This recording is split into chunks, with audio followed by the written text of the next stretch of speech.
Hello fellow YouTubers, welcome back to YouTube Gaming Community number 142. So, it has been 3 months to the day since the last time I did a YouTube Gaming Community video, and you're wondering, why has it been 3 months? Simply put, I've been busy, life got in the way.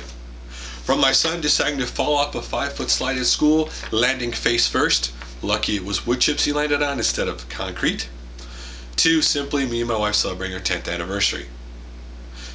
I would simply like to thank everybody who either sent me a message or asked me on Skype, when is the next YouTube Gaming Community? But since so much has happened the 3 months I've been gone, not only are we doing the YouTube Gaming Community today on Tuesday, we're doing one on Wednesday, Thursday, and Friday. And Monday through Friday through next week, whatever it takes to catch up on all the news going on in our community. So, first things first, I know a lot of people have talked about this. X-Files 2708 announcing that he is leaving his YouTube channel and leaving YouTube altogether. I understand why, with his frustration, why he left YouTube. He was being trolled. The people had put filed copyright against his channel, had 2 strikes against his channel. If he had a third one, basically it would have been shut down on YouTube. He decided enough's enough. He'd been on here for 3 years. He felt that because YouTube, when these people didn't own copyright, and he went to YouTube about it, they didn't do anything. He decided enough was enough. He was going to leave. But if you want to check out X-File, simply go check out his website, X-File 2708. He has recently opened, if you want to keep up with his videos or what he is doing with gaming. Now, I'll be honest, in X-File's case, it was kind of a ticking time bomb, because at one point he did have Van Halen music as his intro, and then later on Triple H the Wrestler. And as far as I know, he never took those videos down. And unfortunately for us, in other mediums or other things that happen when they change the laws, if you do it after the effective day of the law, then you'll get in trouble. Just simply put content on online, it seems to be, no matter how old it is, once the law goes into effect, you're automatically, if you're in violation of it, you automatically get slammed. So, and YouTube simply doesn't do a great job communicating any changes or anything that will affect people who make videos on YouTube. So, next up, Roundhouse87 took all his videos down, said he will at some point put a vlog up explaining why he's done so. Unfortunately. Also, AR Productions 2010 completely shut down his YouTube channel. Now, he shut it down because simply he didn't like his videos. And I'll never simply rip on anybody who decides, I don't like my videos, I want to remove them all. But he had a change of heart of leaving YouTube altogether, and now he's underneath Heavy Gamer Show. I will put a link to that below. So, and some other good news for people to actually smile about, Rooster Teeth has recently hit their 1 billionth video view on their channel. So congratulations to them. That's just a lot of views. It's insane. Next up, PhreakIndee-Desert's video, Desert 4 Partnership Podcast LGR. He recently has joined the Curse Network. Now, Curse Network is kind of like Game Station or Machinima, as you know. A group, they do gaming videos and gaming news and all that stuff as a network.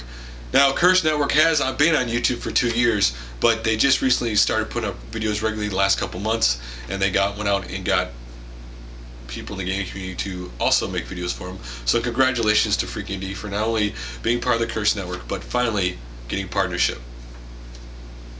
Next up, you may used to know him as Video Game Tech 1, or the channels he had before that, but simply put, Noel DJ 3200, and the video I'm going to point out of his is my 30 favorite Game Boy Advance games part 1, because he has a lot of awesome Game Boy Advance games. Some games I didn't even know were on the Game Boy Advance, but if you're interested, go check it out. And last but not least, I'm going to get to some questions that I had posted on Twitter or Facebook and on Pete's Game Forums, if I can say it right.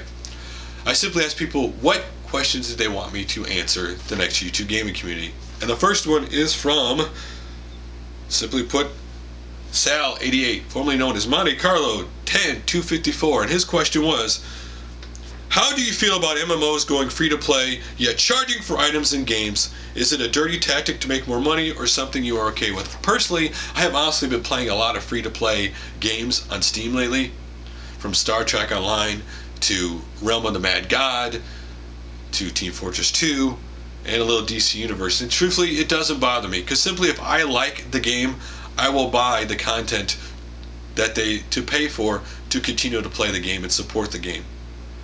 I used to, when I first got on Battlefield Heroes, when it first started, I liked it so much I did buy stuff there. Unfortunately, now the game to me is broken, because you have to have bought stuff in order to not get destroyed in that game. But I've been playing a lot of free-to-play games, and honestly, it doesn't bother me, because you can still play it and not buy the items. The choice is simply yours.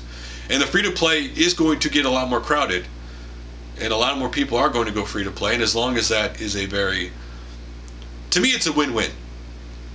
You get to play the game for free, but if people want to support the game and pay for items in the game, then the developers get paid and everybody wins. So to me, free-to-play for PC is an awesome thing.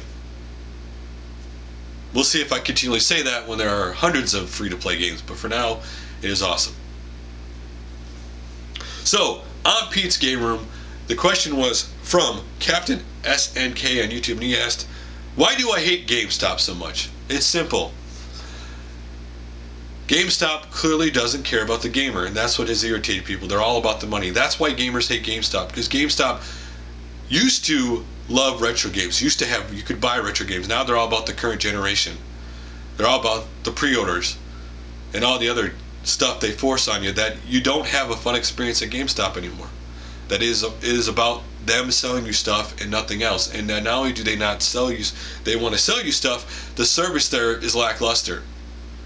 If GameStop was like my local Mega Replay I go to, where they actually have retro and new games, I'd probably have a better experience there. I've actually not gone near my local GameStop in 4 months. So. And the next question, and I don't know what YouTube channel he was, but he posted a question to me on Pete's Game Room. Cars and Games asks, explain to me why I'm so addicted to buying video games. Simply put, everybody's addicted to something. Everybody collects something.